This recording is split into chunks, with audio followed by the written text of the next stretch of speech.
If you're experiencing controller drift on your Xbox Series X controller, follow these steps to help optimize its performance and reduce the issue.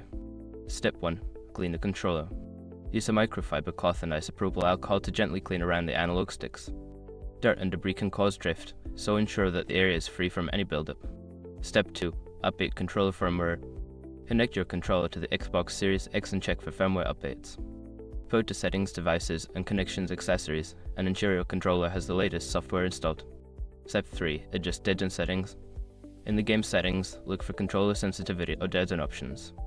Increasing the deaden can help mitigate minor drift by requiring more movement before the stick registers input. Step 4. Reset the controller. Power off the controller by holding the Xbox button for 10 seconds. Then turn it back on. This can sometimes recalibrate the controller and resolve drift issues. Step 5. Consider professional repair.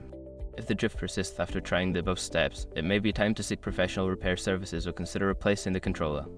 Persistent drift can indicate hardware issues that require expert attention. By following these steps, you should be able to optimize your Xbox Series X controller and reduce drift issues.